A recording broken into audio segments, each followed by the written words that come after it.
Hello student, હું આપની channel આદર્શ ક્લાસ સુધી તમારું ભવ્ય સ્વાગત કરું છું। આજે આપણે ધોરણ 9 ગણિત ચેપ્ટર 11 પૃષ્ઠફળ અને ઘનફળ તેના સ્વાધ્યાય 11.4 નો દાખલા નંબર 4 ભણીશું। ચાલો સમયનો બગાડ કર્યા વિના ભણવાની શરૂઆત કરીએ। દાખલા નંબર 4, જો ચંદ્રનો વ્યાસ આશરે પૃથ્વીના વ્યાસના ચોથા ભાગ જેટલો હોય તો પૃથ્વીના ઘનફળ અને ચંદ્રના ઘનફળનો ગુણોત્તર શોધો।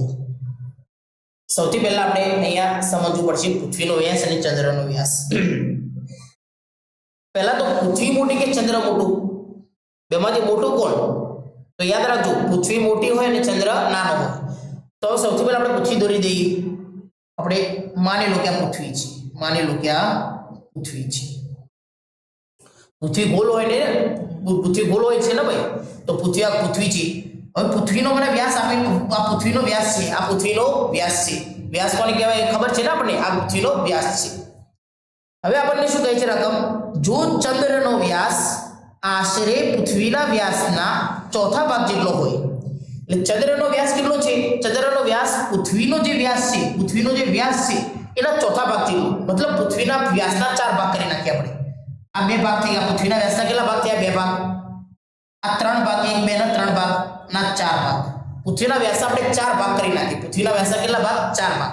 તો જે ચોથો ભાગ છે ને, ચોથો ભાગ જેટલો થાય એટલો ચંદ્રનો વ્યાસ છે। મતલબ ચંદ્ર કેવડો હશે? આવડો હશે। પૃથ્વીના 4 ટુકડા કરો તો એક ટુકડો જેવડો થાય એવડો ચંદ્ર હશે। પૃથ્વીના 4 ટુકડા કરો તો એક ટુકડો જેવડો થાય એટલો ચંદ્ર હશે। તો પૃથ્વીનો ચંદ્રનો વ્યાસ એ પૃથ્વીના વ્યાસના કેટલો છે ભાઈ? ચોથા ભાગ જેટલો। ચલો ભાગ ચોથા, પૃથ્વીના વ્યાસના 4 ટુકડા કરો તો એક ટુકડો જેવડો થાય એવડો ચંદ્રનો વ્યાસ છે।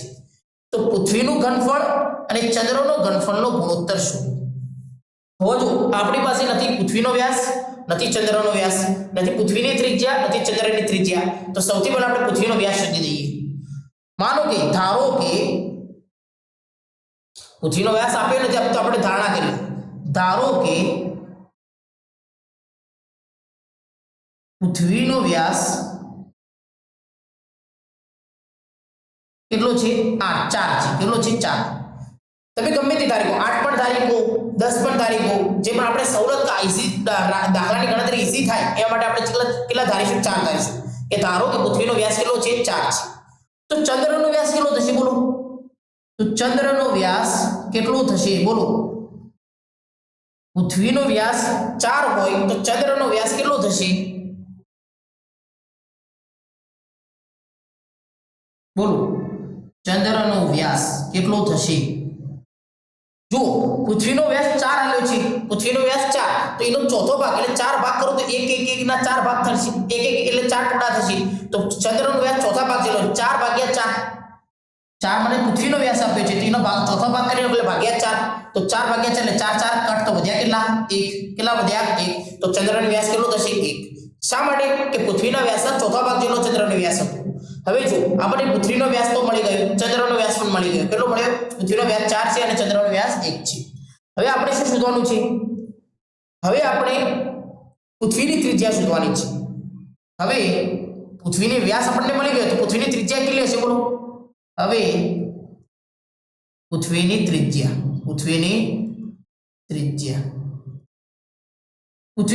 કેટલી હશે બોલો? પૃથ્વીનો વ્યાસ 4 છે તો એના ભાગ્યા 2 કરી નાખો તો મને ત્રિજ્યા મળી જશે 4 ભાગ્યા 2 અને 2 નું 4 એટલે કેટલો મળે બોલો? પૃથ્વીની ત્રિજ્યા કેટલી મળી બોલો? 2 મળી। કેટલી મળી? 2। તો ચંદ્રની ત્રિજ્યા કેટલી મળશે આપણને?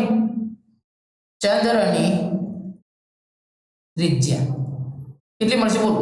ચંદ્રનો વ્યાસ કેટલો છે? 1 છે। તમારે ત્રિજ્યા શોધવી હોય તો ભાગ્યા 2, ત્રિજ્યા શોધવી હોય તો ભાગ્યા 2, તો 1 ભાગ્યા 2 ચંદ્રની ત્રિજ્યા। તો આપણને પૃથ્વીની ત્રિજ્યા પણ મળી ગઈ, ચંદ્રની ત્રિજ્યા પણ મળી ગઈ। હવે આપણે પૃથ્વીનું ઘનફળ શોધી દઈએ। આપણે શું શોધવાનું છે? પૃથ્વીનું ઘનફળ અને ચંદ્રના ઘનફળનો ગુણોત્તર શોધવાનું છે। તો સૌથી પહેલા આપણે પૃથ્વીનું ઘનફળ અને ચંદ્રનું ઘનફળ શોધવું પડશે। તો હવે આપણે પૃથ્વીનું ઘનફળ શોધી દઈએ। પૃથ્વીનું ઘનફળ, પૃથ્વી કેવા આકારની હોય બોલો? ગોળ આકારની હોય, અને ગોળકનું ઘનફળ શું છે બોલો? આપણને આવડે છે 4/3 પાઈ r નો ઘન। હવે જો આપણે કિંમતો મૂકી દઈએ, 4/3 તો એમને લખી દો, પાઈ બરાબર પાઈ એમને લખી દો। ત્રિજ્યા આપણને આપેલી છે પૃથ્વીની ત્રિજ્યા, પાઈની કિંમત અહીંયા હું મૂકતો નથી। પૃથ્વીની ત્રિજ્યા આપણને કેટલી આપેલી છે બોલો?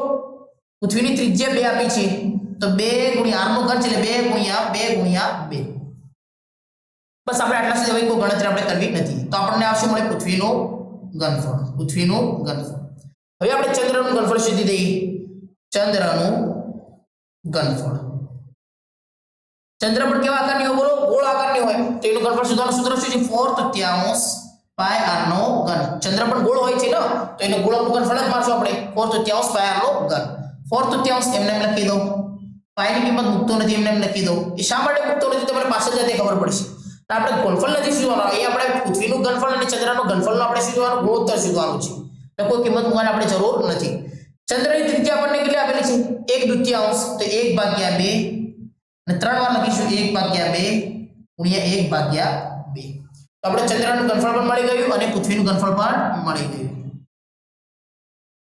હવે આપણે શું શોધવાનું છે બોલો પૃથ્વીનું ઘનફળ અને ચંદ્રનું ઘનફળનો આપણે શું શોધવાનું છે ગુણોત્તર તો આપણે શોધી દઈએ હવે પૃથ્વીનું ઘનફળ અને ચંદ્રના ઘનફળનો ગુણોત્તર